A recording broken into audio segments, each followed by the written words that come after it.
Hello! Hey Dave! Hey, how's it going? Good, good. I see that we already have people in the chat super excited by the idea of having animation. I see Klajat saying animation. Dorina looking forward to the animation stream. Here we are. Mike was asking, will Dave use Adobe Animate? No, we will use something that has been released in 1.0, an official product. That's correct. So it's 2 days ago during the Adobe Max keynote on day one. I really invite you to watch the keynote. Okay, it's 2 hours, but you have all the announcements, all the features, an amazing demo of Adobe Sensei at the end. Yes. And we announced that Character Animator is now officially released. Yes, we've done beta versions, 6 different beta versions for the past couple of years, and it's just been all, people actually using the product, giving us their feedback about what they want. They wanted walk cycles, we added walk cycles. They wanted less one-to-one animation, more post-to-post style animation, we added that feature. So it's been great, and we're stable now. We're being used for a lot of professional and amateur productions, people using us just for Instagram silly posts they're doing, all the way to big brands using us for cartoon live streams where animated characters are talking back and forth with audiences. Yeah, I didn't think about like the impact you can have on social and just recording like a 15-second video. Yeah. And we're talking about it. This is something you should do. You should try it. Do it right now. Yeah, why are you watching this? Now. Come on. Install Character Animator, say something about Adobe Live and maybe share it on social, adding the Adobe Live hashtag, just for fun, Just say something to Dev. And sure. Yeah, that would be awesome. We will review all your posts after. Hey Paul. Hey Munashe, thanks for watching. Okay. Best way to link in the product. Actually, it's part of Creative Cloud, Munashe. It's part of the apps. Maybe you can show your Creative Cloud app, desktop app. Yeah. So if you, it should just show up here. I have not updated all my new files for my new apps because hotel and conference Wi-Fi, not the best for doing that. Not the best environment. But Character Animator I did, which is down here somewhere. Yes, so Character Animator CC will do it. And then in terms of linking files, it works with any Photoshop or Illustrator file. So any PSD or AI file will work. And what we recommend for most people starting off, see these little things at the top? These are kind of your workspaces, your start mode, rig mode. And start gives you a bunch of template characters that you can get started from. So everything from a blank face, which has all the eyes and all the 14 different mouth positions you can have. That's a great starter one to start working, bring it in, add a different background, add some ears, add some horns, make it a monster, an alien, whatever you want. Or you can move on to some of these others that teach you about head turning, walking, and then you click Red Monster here, he winks if you click on him, and he will show you a lot more.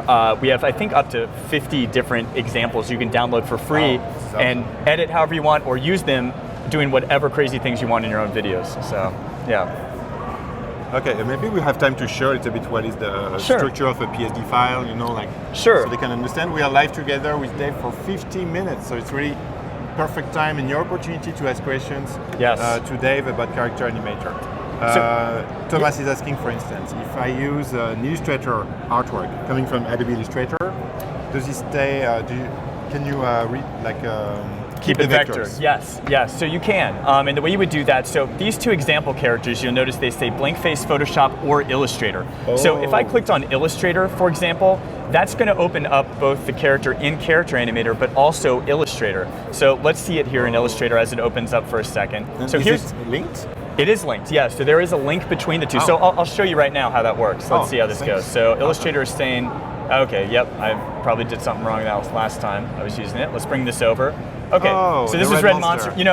So Red Monster, I drew this guy before I joined the team about 3 years ago when I was in the internal beta, and it just as during a lunch break for like 5 minutes, and had I known he would become our mascot, like he shows up on t-shirts and socks and other things like that, I probably would have spent more than 5 minutes on him, but that's how it goes. Okay, so here in our AI, our Illustrator, we have this character, and we were talking about layer structure, someone else was asking. So notice all these things on the right-hand side.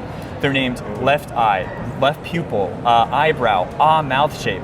When we name things a certain way in Photoshop or Illustrator, when we bring those into Character Animator, those automatically get tagged as new things. So the name of the layer is very important. It is important. Now you do have the ability, if this was called layer 572, final for real this time, you've been there, you can re-tag it in Character Animator if you want to. So let's just take an example, this face background. I don't like how this looks. They say simplicity is key for your mascot.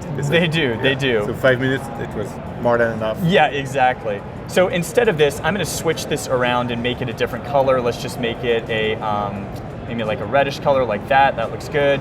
Okay, and if I save this, this is now linked to Character Animator. So if I go back to Character Animator, it's going to say incorporating external edits, and now you see I've got that red face. There. And so it shows up. So this is a great way for people to build a puppet, is they kind of start creating things, make the face, add the body, build it piece by piece, and you just see it come to life immediately. You can test it out. And how is it following your head? Yeah, so this nightmarish image that you're seeing here is what's controlling everything. And this works with any standard webcam. It will automatically, there's no dots you have to put on your face or anything like that. It's real time, yeah, and it just adds it to your face automatically. And so that's in the corner here. It's also listening to my voice and doing the automatic lip sync, which is a huge time saver. If you've ever tried to animate lip sync before, doing it manually and stuff. Yeah, I remember in Flash back in the days.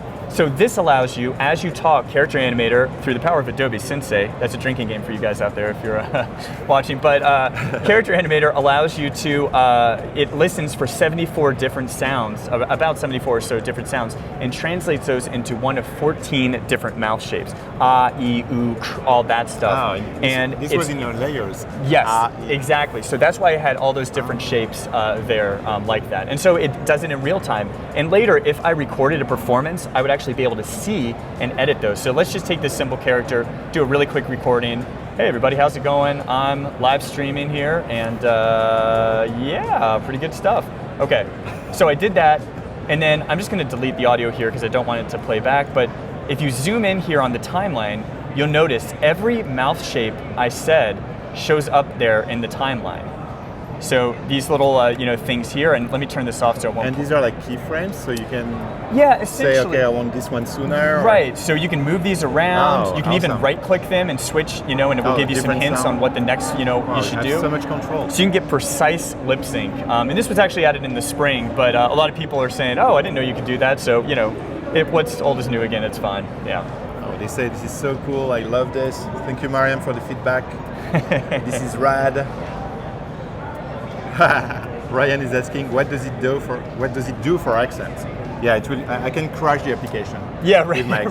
Yeah, it's done now. Yeah. We've tried to make it work with as many languages as possible, and those sounds that it's analyzing, those 75 plus different sounds, it's across multiple languages. So English is certainly the one we focused on the most for these initial releases, but every release we get a little bit better, and Adobe Sensei helps us get a little bit better with machine learning. Yeah, machine learning. So actually, Sensei is watching cartoons, old cartoons, and analyzing them to realize what the best mouth shapes are for everything. So we're actually sending a computer to watch cartoons and make the lip sync better, which is pretty cool stuff. It's a great job for a computer. It is. Yeah, I would rather do that than going through spreadsheets or data mining. I don't know what computers do. I don't know. Adam says this is a missing tool for those of us who love animation but don't have the patience for it. Exactly, yeah. I mean, I've tried, before Character Animator, I was always really scared off by character animation because I would try it and everything would look so robotic and unnatural, right? And so stilted. I didn't have the expertise to be able to do that. And with Character Animator, I can just act and talk naturally, and it translates into an animated character, which is fantastic. And you have a lot of control over things too. So like right now I'm moving, there's a very one-to-one relationship with my character. If I go to this other character here, let's see, Chloe here. Nick is saying that now he wants to create a cartoon with his son. Awesome, yeah, kids, this is great to do with kids. I've done this with my kids as well, and it's a lot of fun. And Ahmed is asking, can we export the keyframes to After Effects? Like, does it make sense? So you can't export, you can dynamic link your performance into After Effects or Premiere. The keyframes don't show up yet. That's been a requested feature, and we'd like to do that in the future. Okay. But for now, your whole performance, right? So you can go back to Character Animator, adjust the keyframes, and you go back to After Effects, and it's there. Exactly. Awesome. So you just adjust your performance in Character Animator, it's linked, and even if you made a change in Photoshop, change the hair color, changed other things, it's going to link to Character Animator, link all the way to After Effects. So, pretty cool stuff. What I was saying about the pose-to-pose thing, so this is the one-to-one movement we're showing here, but if I were to change pose-to-pose movement to something like 75% in smoothing, now look what happens. Now as I move, my character kind of switches from that one-to-one style to a more traditional. In traditional animation, a lot of characters, they'll go from one pose to the next, and the next. And this allows you to set up that kind of pose-to-pose style so it doesn't look as one-to-one. So when I make a really small movement with my head, it's not going to adjust, but if I make a major change, it's going to move over there and give it that animated feel. I like how the hair also bouncing, following. So physics, that's a huge part of this, and I always add some sort of physics to my characters to add this nice little secondary animation as they move around. It looks really nice. Miriam is crying, but she says happy cry. Okay, good. Hassan is asking, does it also track hands and legs? So, not yet. So, I can raise the roof and all that stuff, and it's not going to work. Every time we see people demoing it, they try that. The problem is a standard webcam, which we want this to work with as many computers as possible, and a standard webcam just isn't very good with hand tracking. We move our hands very fast. Some people move their heads fast, but for the most part, your head is kind of anchored on your neck. It works pretty well. So, but we're exploring a lot of this for the future. So I think, you could foresee a future where depth sensing cameras could come in and do that sort of thing. You could see a future where you're holding VR controls or even a phone to simulate, the arm movement and hand movement. So there's a lot of possibilities about where that could go. Right now, though, the way you would animate a arm is you drag it with your mouse or fingers on a touch-enabled device. And you can record this. Yes, and you can record this, exactly. So right now I've got her, waving or doing, different things, and you can add little joints and things to the arms to make, where you want the bones to be, basically. A lot of things like that. Like script an animation and then fire it, Not yet, and that's something, again, we'd like to do is what we call triggerable takes, where you could say, here's a wave animation. When I press the X key, I want this thing to show. Would be awesome. You can do individual triggers, though. So for this example, this character is a giant robot who is moving around. He's got HDMI cords for hair. But one thing we add in this latest release is something we call the controls panel. So this little thing down here are all these triggers that this character has. So when I press this little sound wave goes off. And this is just in the Photoshop file. This is a group called Soundwave with like a 10 layers animation of that sound wave going off. And I just say, trigger it to the 1 key, or when I press this here, same with this projector he has that comes out of his other arm, and his eyes glow here. And then the coolest part about this is you can drag, not only can you reorganize these and create your own like little custom workaround, but you can drag in anything from over here. So if I dragged in opacity or scale, you can create a controller. Yeah, you create all these custom controls, and we've added MIDI support too. So you could actually hook these up to a MIDI controller and just like go nuts. And people are already doing some crazy stuff with this. Like a mixing console and exactly. You control your animation. Exactly. So I can move this guy around, rotate him, change his opacity, all on the fly. And the live aspect of Character Animator, that's one of the biggest things we've seen. When people say live animation, that seems like such a, how does that work? Like you gotta, The Simpsons 20 years ago said, very few cartoons are broadcast live. It's a terrible strain on the animator's wrists, right? But as luck would have it, 20 years later, Simpsons did do a live episode, and they used Character Animator to do it. So if you saw the Homer live episode, Homer did live phone calls from people on the East Coast and West Coast, and they just answered questions and did improv, and it was amazing. And so I think animators are getting excited about the live possibilities to be able to talk back and forth with a cartoon character on broadcast TV, on YouTube, on Facebook, Instagram, all those platforms. So we have Madison asking, where can I find tutorials for this program? Sure. So the best place to go is my YouTube channel. So on the start screen, when you first open up the app, this little fox guy, it says watch video tutorials. If you click on that, and I don't remember if I have Wi-Fi or not, we'll find out. You should have Ethernet. All right, we'll find out. Oh, I have Ethernet. Okay, that might work well. So this is going to take you to a page with all of our video tutorials if it decides to load here.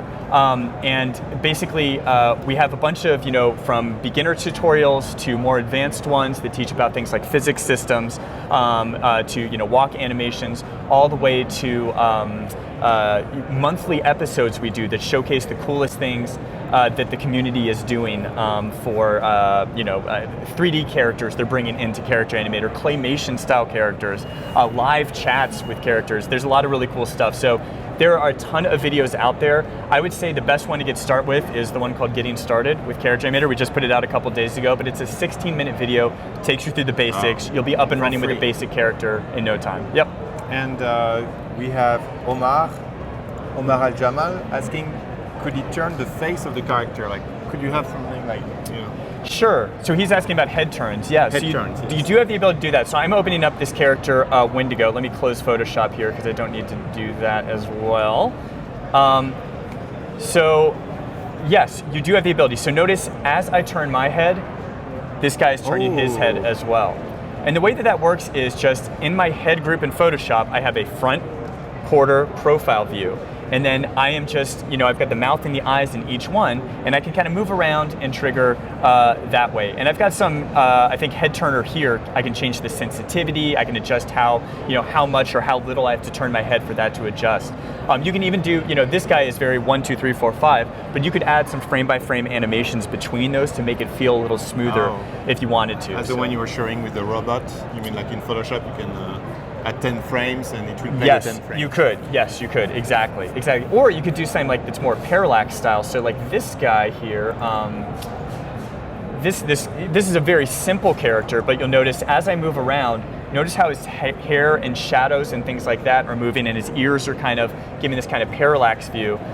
It's just you have a few different tips at your disposal to make. This kind of has a 2.5D look to him, and he can wave just too. Playing with the shadows, Yeah, just with the shadows and stuff. And this is showing up another new feature, clipping mask. So if I go to Rigga Mode for this guy, you'll notice if I turn this clipping mask off, you will see all these different things. So what is this UI? I mean, what's happening now? Sure, so this is called Rigga Mode. So I'm up here in Rigga Mode here, and this is where you add all the information to teach Character Animator how to use your character. So for example, like we were talking about the names, if I name this head, notice the head is illuminated over here in the tags panel. I have a text-based system too that I could do with that.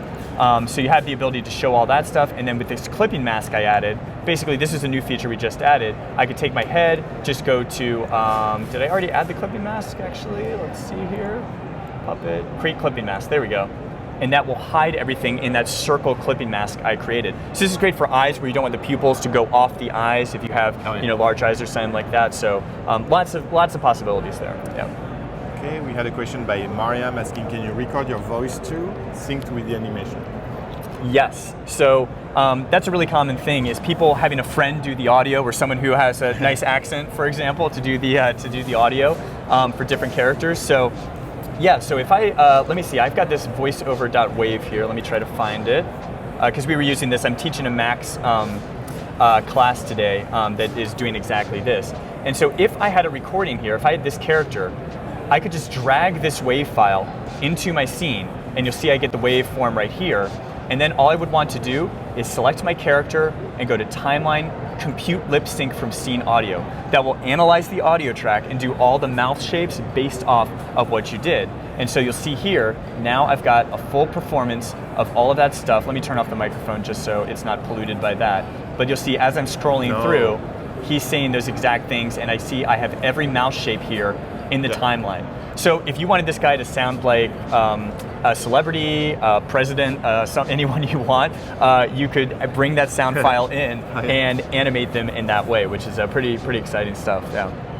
And for the rigging, Thomas is asking, can you define bones, joints, like how does it work? Yes, definitely. So let's take an example like this, what character? Chloe here, who's one of the default characters. And you'll notice as I'm dragging her, notice how her arms are bending like that, and they have this nice little joint action. Well, the reason that's happening, if I double click on her here, that should bring us into the mode. Look at her arm. It's got these things called sticks. So I'm just going to delete these sticks just to show you what it looks like without this. Let's go back to record mode, and now it's kind of wobbly, and that doesn't look that great. That's cool too. I mean, it's cool for some characters. Like the pepper kind of thing. Exactly. If you have tentacles or something like that, maybe that's what you want. But for a normal arm, you don't have to set up a full crazy IK rig or system. All you do is select this stick tool and just draw bicep, leave some room for the elbow, forearm, and you're done. And then you've got you create two constraints and now you've got a joint back there. So someone was asking, like, is it also like the same technology that we saw in Illustrator 2 days ago, the puppet warp, or? Very similar, yeah. And I was really excited about that announcement because I use Puppet Warp in Photoshop a lot for my characters. So one thing you can do with some of these characters is trigger these what we call cycle layers animations, where you press a trigger and it plays a frame-by-frame animation. So a lot of times if I want to do a wave or an arm raise or something like that, I'll just in Photoshop do a puppet warp to keep moving it. But I haven't been able to do that with Illustrator yet. It's harder. I'll rotate the shape or something. It looks kind of corny. But I'm so excited about trying that because that's going to really add to some nice fluidity for characters. Yeah.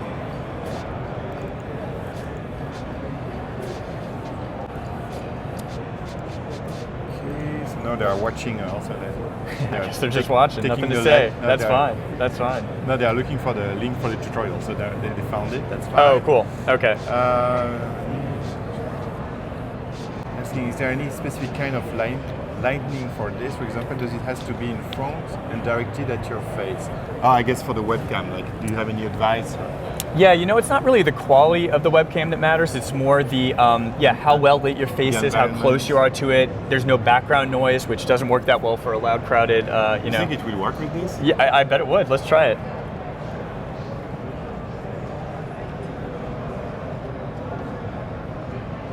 Oh, you know what? I think I have to get out of the way, so let me just move out here. Let's try it. Okay. I mean, let's try the tracker, with the view with the tracker. Oh, this one? Okay. The full screen. Yep, there you go. Let's see if it works. Oh, there it goes. See, it automatically caught him, and he's moving around. And now if I do this, now you are controlling, or yeah, there you go. With, pretty awesome. Yeah, so it automatically detects you as a face comes in. Or you can click set rest pose or double click on the webcam, and that will also calibrate your character and get it back to that 0 position, which is, pretty cool. That's cool, that worked. I'm glad it did. Awesome.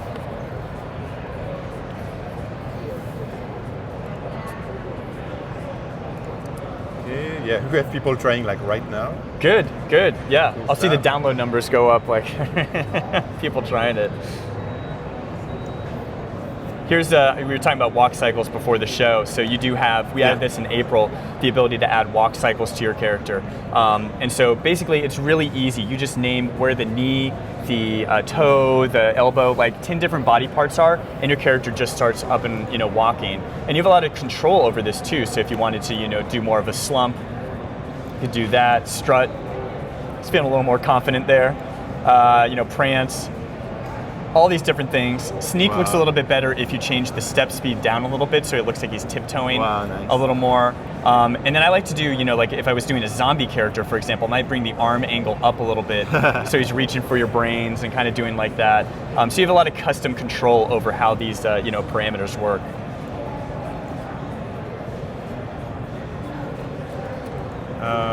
Munash is asking how many characters can this animate at the same time, like in the same. Sure. So you could put multiple characters in a scene. The problem is it's per computer per character animator. It's only going to track one face and one audio input at a time. So if you wanted to do multiple characters, either if you're doing a recorded piece, you would probably want to record each of those individually and then composite them together, either in Character Animator or in After Effects. That's how I normally do it, is in After Effects. But if you were doing it live, you would have 2 people at their computers, each at their computer, and then you could composite them together in something like Wirecast and something like OBS, different programs that you do live streaming with, and you would just show them up, and with either Siphon on the Mac or NDI, Nutex NDI plugin on Mac or PC, your characters will show up with an alpha channel, so you can put them over top of whatever you want. Actually, I can show you that here. So let's take this robot character, for example. And if I have streaming set up here correctly, let me delete this background just for a second. And if I go to something like OBS and bring this in, look what's happening. My character is showing up over top. Now this isn't interesting, because why would you want a character talking to yourself? You would probably want this to be a separate audio or video feed. But you get the idea. I have now an animated character. So I could have a Q&A with an animated character and live video. And this is what The Late Show with Stephen Colbert does with cartoon Donald Trump, if you've ever seen that, where Colbert interviews a cartoon version of Trump, and they have a back and forth, and Trump does all this crazy stuff. They're using Character Animator to do that, and it's used with a similar system like this, mixing it with live action. It's sending with the alpha channel. Wow. Correct. Cool. So because this is Siphon on Mac, or a Nutex NDI plugin on Mac or PC, Siphon. There's just this little thing called Allow Transparency, and you would just, So Siphon is not by Adobe, you mean? No, it's an open source. It's a language like basically that just lets you share video frames back and forth. Okay. Yep. VJs use it a lot for video stuff. Wow. Luckily, we have someone on the team who does that sort of stuff. Shout out to Dan Will. We need a mascot for Adobe Live. We need someone like this. For Adobe Live? Yeah, I think so. I think so. We could do that. With a French accent. I like it. I like it. So yeah, lots of cool creative possibilities. And the live aspect, that's where some of the coolest things we're seeing people do is have these live conversations. Or for Halloween, actually, I heard about a guy who's doing a live projection of a pumpkin, like talking, he's projecting onto a pumpkin and it's talking back to the kids as they come up, to the get candy. And so there's a lot of cool possibilities people are exploring with that sort of thing. So they're asking, okay, can you also design and import a character from Illustrator, like from scratch? And then what would be the format? Like how do you transfer it? Yeah, so still, I would still recommend maybe starting with one of these blank face things if you have it. Yeah. But even if you've made something in Illustrator already, let's say you have a fox character or something like that you've made, the biggest thing is just organizing those layers in a correct way. So for example, even if you just do this one step, it's going to help. If you put everything inside a group called head, then that's going to move with your head. So if you have, just take the head parts, put them all in a head group, and then when it's imported into Character Animator, which all you would do is go to, your project panel, you would go to File, Import, find any AI file you've got here, and just import it in. Format. It's going to show up here, and you can immediately start rigging and working with it like that. Yeah. And then, because you're showing, that there is a link between the Illustrator file. Like if I edit the Illustrator file, it will edit the rendering. Yeah, it'll just automatically do it, right. Just when you import, it keeps the link. Yes, it always keeps the link. And you can always see, if you click this area up here, this is kind of like the brains of your character up here, and that's where all these behaviors, these are all the kind of the rules, how the face works, how the eye gaze works, how the lip sync works. You have all these parameters to change how these things work. But this link up here is to the actual file. So if you ever get stuck or forget where your linked file is, you can always go there, or you have the ability of its file, what is it? Oh, you select it in the the project panel over here, and you go to Edit Original, and that's going to allow you to see the original file. So Christina is asking, can I do a FaceTime with my iPhone using my character? Yes, yes, you could. Maybe on the Mac using FaceTime? So it's kind of weird, right? So FaceTime, on Mac, basically the thing you would want to do, so we've heard this before, people wanting to do video chat in a conference call or something like that and show up as a cartoon character. It makes it way more fun than just showing up in your office or your living room or wherever you are. So what you kind of have to do with that sort of thing is trick your computer into thinking the Character Animator is a webcam source. And so the way I've had success with that is Wirecast, the program I was talking about earlier about live streaming. They have a way to set up a virtual camera. And so whatever you're outputting in Wirecast, you can set that as a virtual camera. So you can import Character Animator into Wirecast, send that out as a virtual camera, and then select that as your camera source in whatever video chat application you're using, and you'd be able to do something like that. For the record, we are using Wirecast right now. So yes, I saw that down there. They're using Wirecast. Good product. Like it. Hey, Andrew Haley from Wirecast team. On an iPhone? No, Christina. Like a Character Animator is not on an iPhone, so you cannot render. But you can launch FaceTime on a Mac. Yes. And then trick your friends. Right, exactly. Yeah, that sort of thing. Oh, and David says that manycam.com can create a virtual camera. Okay. Yes, Manycam works as well. Yes, thanks, Dave. There's also physics. I forgot to add that. We've added a whole physics engine into Character Animator. I wanted to ask you because when I saw even the robot, he has a kind of elasticity behavior in the back. So any character I make, I'll add a lot of these type of physics behaviors to my character. And in this version, we added, so I've really got the friction low and the bounciness up. So this is going a little crazier than usual. Of course, if you press one, what is it? The chicken explodes, I think. Or C, that is. Yeah, there we go. Oh my God. He blows up. But we've added these new, basically it's just a matter of tagging. So let's go into the physics and see exactly how I did this. So I've just got this scene, and for something like this ball here, it's been tagged collide and dynamic, which means it's, and draggable as well, which means I can drag it with the mouse, but also collide and dynamic, dynamic meaning it's going to be subject to dynamic rules, the laws of gravity, all of that stuff is going to move. Collide meaning it's going to collide with anything else that's named collide. Oh, collision, okay. So for these ramps here, for example, these little ramp things that you see, these I would just label collide, right? And I forgot where I put those, bar, I think. Yeah, so these are just tagged collide. No dynamic. But the ghost, he's just dynamic, and he doesn't collide, so he just floats through everything. You can go through the walls. Yeah, and then with this ragdoll guy here, which one was he called? I think he's ragdoll. Every single part of him is tagged collide and dynamic. So not only will they collide with other things, but they'll collide with themselves. So you create this really fun system where you've got all these things falling and colliding with each other, and it just leads to complete mayhem. So it's fun. You say that poor chicken. Yeah, Chris? I know, the poor chicken, yeah. He gets exploding and stuff, yeah. Oh, it's Chris Kelly. I'm checking. Is it the Chris Kelly? Oh yeah, look at that. This is Chris Kelly. He's the director of Oddfellows. Oh, which is a big yeah. animation studio. Yeah. Awesome. He's learning. He's watching and learning. Welcome. Chris is like, oh, I can save time. Yeah, you can make chickens explode. So that's save time and exploding chickens. That's a recipe for success. Yeah, so it's fun, and again, it's so fun to just play around with this stuff. So like gravity direction, if I just change the gravity direction to be this way instead, they all go to the side or up. They'll start flying up or over to the side. So you have a lot of control. So a lot of times, like I'll play around, set it to 0 gravity, so everything just kind of goes really floaty and crazy, and then I'll let go, turn it back, and everything falls down. Mm-hmm. So you can add wind effects, you can add physics, all sorts of little things that can add a little extra life. So your character doesn't feel so flat. Those little hair things, the hoodie strings, earrings, those little details add so much to the personality of a character.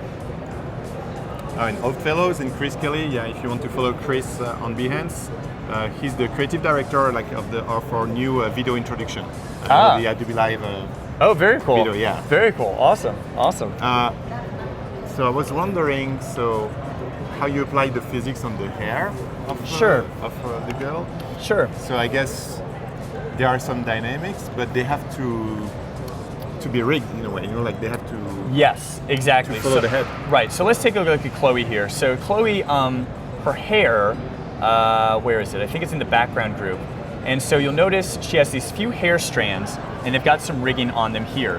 So there's a couple of things to note. Number one, there's basically 2 steps you have to do if you want things to have physics to them, or dangle to them, which is what we call the moving stuff like that. Number one, you have to move the origin point to the character. Okay. So for this piece of artwork, normally the origin is going to be in the middle, in the center. Yeah. But you don't want the thing to rotate in the middle, then you'll see the top of the hair fall off.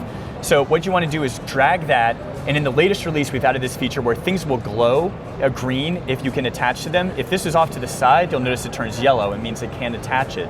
But if I do it over here, it's going to show up. Now, in the past, you had to do this thing called the staple tool, where you had to staple these parts together. It was a really convoluted process that didn't work really well. No one understood it. So now it just happens automatically. So this saves a lot of time. It's a lot easier to do that. And then secondly, you would add a dangle handle. And that's this little tool down here, this little thing that looks like a pendulum, the dangle tool. If you click on that, that allows you to add a dangle handle. And that's just basically, you can think of that as like adding a little metal ball to the end of it to have, this is what gravity is going to pull on. And so doing something like that, if I go back to record mode now, let's take her off the pose-to-pose movement so it's a little bit more obvious. Then you get a little bit of that dangle happening. And you can change these parameters under physics. Like if I change spring stiffness, for example, to saying like 25, notice how her hair is getting a little bit wavier. Now it's going in front of her neck, it's looking a little weird because this character was not rigged for that. But you can see what's possible to do that sort of thing. You could have 0 gravity hair for like an underwater mermaid style look if you wanted. So there's a lot of cool possibilities there. Yeah.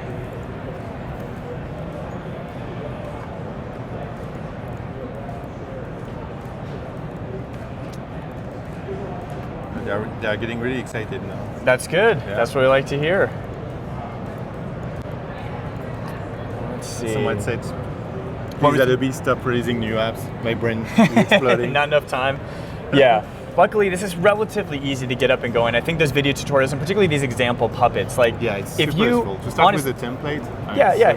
if you want to make a 3-eyed floating tentacled monster, there's actually an example for that. You can we have an example puppet of that, so you can see exactly how the tentacles dangle, how you do 3 eyes instead of just 2. Oh, yeah. All of that rigging is out there. So for almost any type of character you're trying to create, there's probably a template or example character you can use as a guide to help you get started. So we see people go up and running very, very quickly, in a matter of hours, really, to get started, which is great to hear.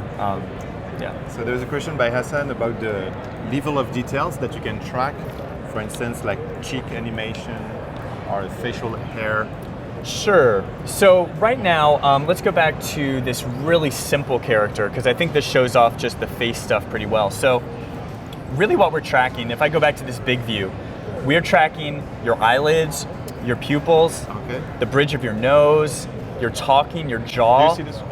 Even the confines, like those head turns, it's looking for head positions. So right now, no, it's not exactly doing the cheeks, although you could attach certain things to other things. So for example, we have this thing called the nutcracker jaw, which if you do nutcracker jaw, it's gonna move something tagged jaw up and down. So you could add like a chin type thing, move it up and down, and have that attached to like a cheekbone or something like that to raise or lower or inverse it. Yeah, you could do, yeah, sure, you can do whatever you want, yeah. And so all that's translated. But notice here, like as I'm looking around, so a few things. Number one, as I raise my eyebrows, they kind of diagonally go up. And if I go down, they kind of go down. And this is a new feature we added in the last release, or this latest release, is eyebrow tilt. So I have control over how much those eyebrows tilt when they're raised or when they're lowered. And that adds a lot of expression to the character, a lot of variety, which is great. And then same thing with the eyes moving around. If I just had the eyes tracking all the time, they're gonna look very fluttery like this. In fact, they almost like went out of the eyes there a second. If I click snap eye gaze, that's instead going to limit it to one of 9 different positions: up, down, left, right, diagonal, and centered. And so I have a nice, more of a kind of a snappy look at eye darts and that sort of thing. And I can change the eye gaze to be a little bit shorter, so if I did like half a second or something like that, it's going to be a little quicker as it moves around. So totally up to you. You could have total control over this, and you could even control this with the mouse if you wanted to. So I said, whoops, I didn't want to do that. I have to turn camera input off for that to work. But you notice as I'm dragging the mouse around, it's looking at my mouse shape. Oh, nice. And I also have keyboard control if I just wanted to press the arrows. So lots of really cool possibilities. The eyes are a really important part of animation, so we spent some time trying to make those look as good as possible. So this is what I do in my office every day. It's just like stare at cartoon characters and moving funny faces. Yeah, exactly. So it's fun. Cool. Do you have other examples? Maybe? Yeah. Let me see what else I could show you. That's cool. I'm going to import a character actually. It's fine. Desktop. We have George saying, I have used the beta version of the program almost from the beginning, and you have done a really great work all the time. Thank you very much. Thank you. We're trying our best. Yeah. Let me see if I can find this guy Evans, the robot, because he's a pretty cool example. Oh, there's a giant ping sequence of him. Let's find him. Here he is. Okay, let's hope this works. Yeah, so you can make, people make some pretty complicated stuff with these different characters, and like this is a robot I made that, he's hundreds of layers in Photoshop, but I wanted him to, have a flamethrower come out of his hand, have his head open up, do like these cool like Transformers style things. And so if I add him into a scene here, we can start to see some of the things that are possible that you can do with this sort of thing. So let's see once he loads up here. He's a big character, so it can take a while sometimes. Okay. So he's walking, and you'll notice already that nutcracker jaw I was talking about. So it looks like it's a little oversensitive right now. So I'm going to change the flappiness to something like 25%, and that's going to be a little bit more subdued working. But you can see he's already got the walk cycle on him, and he's moving around. And I've got a few controls here. I'm going to make this a little bit bigger so we can see him a little bit bigger. But then I was talking about this controls panel over here. Actually, maybe I shouldn't have done that because now I can't see my controls. So you notice I have my controls down here, so if I want a heart animation to appear on him, I've got that, red monster, his eyes can turn different colors, his whole head can open up and show a second head with a completely different face and eyes and all of that stuff. So there's a lot of possibilities. His whole how do you control that? The fact magic. It's all. Yeah, no, it's just you. No, it's not the app. It's basically the way that it's all groups. Because you click, then it opens. There is the animation. Right. And it closes when you release. So you can set it to be either way. You can either make it a button press, so it's while you hold, it happens, and when you let go, it goes back. Yeah. Or you can do it like a light switch. So press it once, it latches into. We call that latching. Okay. Latch in this position. Like press it again, it latches back. So you can set these triggers to be hold or latch, whatever you want. So for this guy, he's also got one of his arms transforms into a thing, a little lightning arm cannon. Let me turn this dark so you can see it a little bit better. And then we've got lightning effects or fire, or both at the same time. Yeah, it's really fun. And all this is groups in Photoshop with the sequence of frame by frame animation as layers in that group. So and when then you do the rigging or the mapping, you map the group and not the Exactly. Yeah, add these things in a group and say, okay, for that fire, here's the first frame of animation, here's the second frame, and keep going through that. And then you add a behavior, what we call cycle layers, which cycles through the layers, and you just set it to trigger, and it works like that. So it's cool. And this is a free example character. You can take him apart, understand how to do that face thing, how to do the walking, how to make his arm change into a cannon, shoot out fire, all of that stuff. There's a lot of cool things this guy does.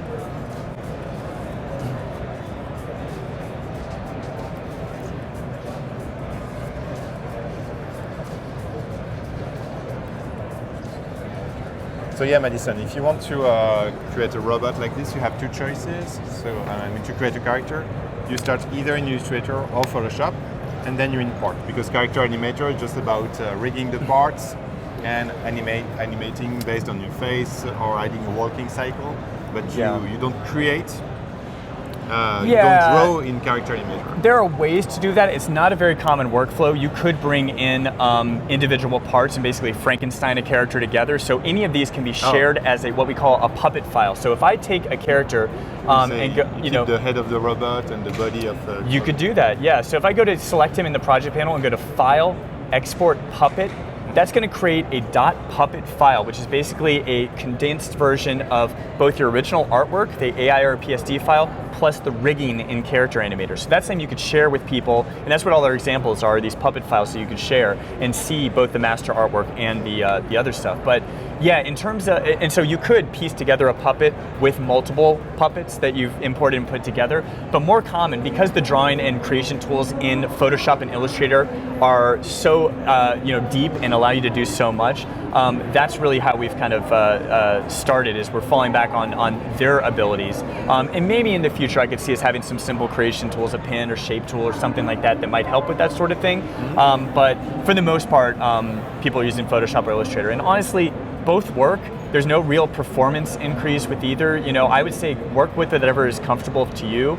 We talked about the vector thing before, and you do have vector quality, so you can scale it up to 5,000% and it'll still look good if you're using vector. But just think about what your most close-up shot is going to be, and then you can make your Photoshop file 2,000 by 2,000 or something like that to fit a 1080 scene, and you'll probably be good to go. So how would you export? Like, let's say you record your voice, you have a scene. How would you export a 4K movie, for instance?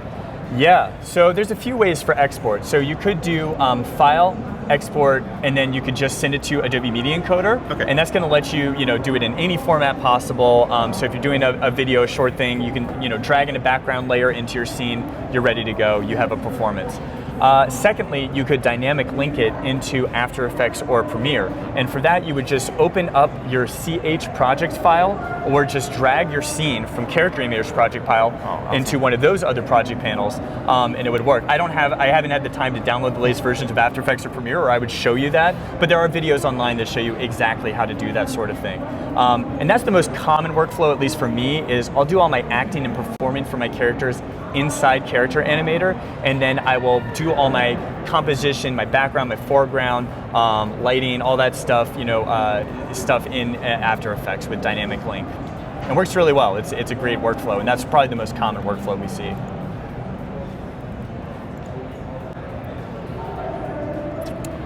George is asking, would it be possible to bring a symbol or a rigged character that has been created in Adobe Animate? Yeah, so there's not a direct workflow yet between Animate and Character Animator, but that is something, we've heard that as a request, and so that's something we're considering for the future.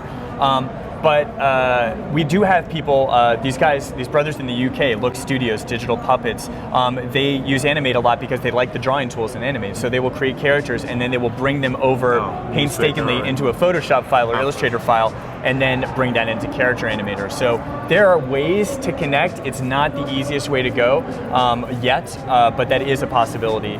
We have seen people do that sort of thing before. And now they want the camera, the webcam in Animate too. Oh yes, do some live action. Yeah, right. Yeah, just merge the two, it's fine. They both have Animate. Laura was asking, how do you make the character world? Well, it's just about rigging the legs. I mean, if legs, and then you have pre-defined walking cycles, right? This is what works. Yeah. So this guy, like his legs, notice down here, it's been added.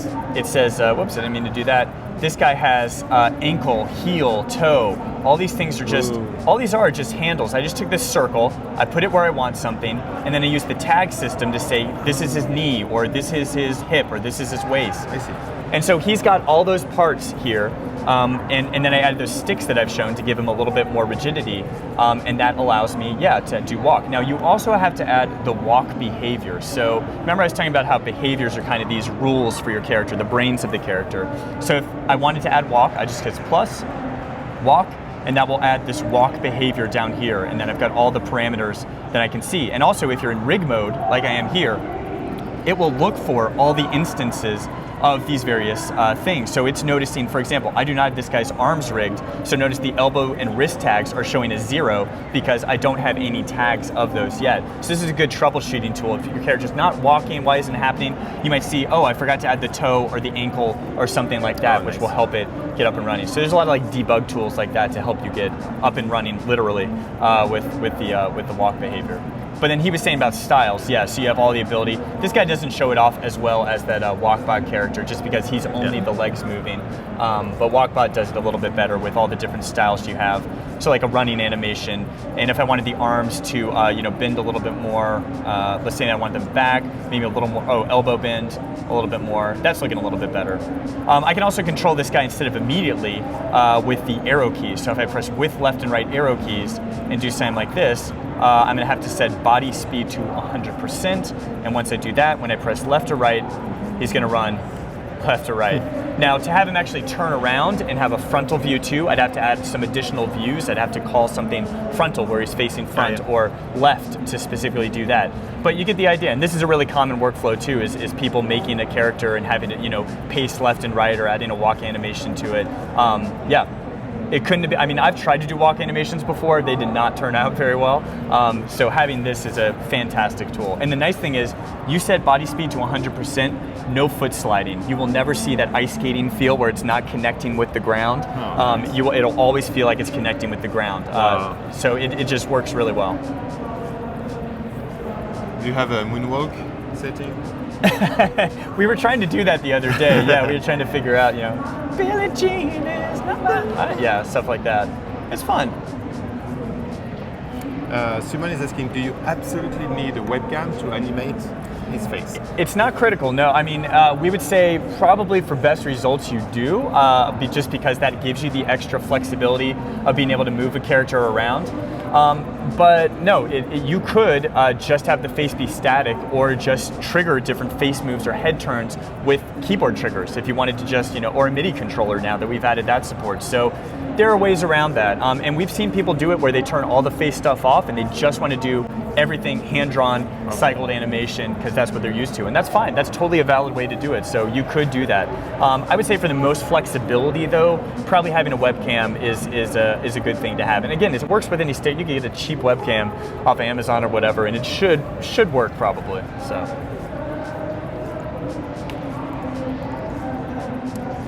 Mice is asking, does the webcam has to be the one built in the computer? No, I guess you can select the source. Yeah, it could be any webcam. And if you're not seeing your webcam show up here, you can click this little icon in the upper right-hand corner, camera and microphone, and that's going to say switch to next camera, switch to default camera, to allow you to switch between those multiple inputs. Same thing with audio. Your audio input, if you go to Character Animator Preferences, that's going to show where the audio is coming in. So if you have multiple mic inputs, that sort of thing, you can select it here and make sure you're getting the right mic input as well. So Christina, she's trying now to do a scene where she starts with a close-up and then pull back to the full body. Okay, yeah, so the way I would probably do that now is have some sort of these controlled pit triggers that I was showing here. So if I bring this back in, let's see. Well, this would have to be a whole scene that I have connected, but let's say this was all connected. So notice I've got this scale thing that's happening here. So I could do something where I have, position, let's bring in position Y. I'll bring this in, and I could do something. So what I would maybe do, all right, this is getting complicated, but we were asking for it. You could set up a MIDI control wheel, so like a wheel on the synthesizer or something like that, to be connected to all, like 3 or 4 different values. And as you move around, it's going to do all of those things at once. So if you wanted your character to go up and back at the same time, and tilt their eyebrows, and turn invisible, and have a bat fly around, like you could do all these things with one controller. So for this sort of thing, I would probably set up some sort of scale system where this guy is doing it, but then also position Y is changing, and you have total control over the min and max of these. So if I wanted scale to only be 50 and -50 in layout mode, I have the ability to add those values in, go back, and now you'll notice that, well, why isn't the scale thing showing? Oh, there we go. Okay, now he's going upside down, so that's it. Maybe I didn't think that this through as well as I could have, but you get the basic idea. There's a lot of custom control with these sort of features. That's a bug. Dan Ramirez, get on this right now. So there is no keyframing for scaling, for instance. Yeah, in the timeline, you cannot say. Think of Character Animator as a different tool in your animation toolbox. It's not about keyframes. It's more about performing and acting. Actually, what she could do is you render the scene like without paying attention to scale in a way. Yeah. And in After Effects, you zoom in and you zoom out. That's always, for me, all that stuff I'd say is usually better done in After Effects, just because it has established those tools for such a long time. If you know your way around After Effects, or Premiere for that matter, you might as well use those tools. We would like to have a better camera system in Character Animator, or some of these other things like that. But usually with Character Animator, there's a way to do whatever you want to do. You may have to jump through some hoops to do it, but you can probably figure out a way to do it. Then it pixelates. Well, I guess you can, what you should do, Veronica, like let's say the final output is 1080p, then build a scene in 4K. Because then even if you zoom in 4 times, you still have this range where if you render in 1080p at the end, it won't pixelate. Exactly. Yeah, keep your character, keep that master artwork as big as possible. That's usually the way. And separate it into parts too. The more you have, this is my eyebrow, this is my pupil, this is my mouth, the better off you'll be when rigging it in Character Animator, because then you can add physics or mouth or special behaviors to all that stuff. And there are, oh my God, still a lot of questions, but it's already time. All right. How can they reach you? Like, do you have a everything on social is OK Samurai, OKAY Samurai, SAMURAI. So that's on Twitter. That was my band's name in high school and college, and then I had the domain name, so I was like, hey, might as well take it. So yeah, on Twitter, Instagram, YouTube, that's where all the Character Animator tutorials are. And if you get stuck, just feel free to tweet me, let me know any issues. I help people all the time with puppets' heads falling off, or all sorts of stuff, like exploding chickens, whatever you want. I'll help you with it. Thank you, Dave. No problem. Thank you. My pleasure. So we're still live. Our next guest is Brooke Di Donato. She's a photographer, but she's also using an interesting iPad workflow, and she's using Photoshop compositing and create very mysterious pictures. I really like her work. She will be live with Ari. And then the replays are available on the Creative Cloud YouTube channel. On Behance.net/live, we will be back next week with UX designers working in Adobe XD CC, and it will start on Tuesday. Thanks everyone. Thanks Dave. No problem. Bye.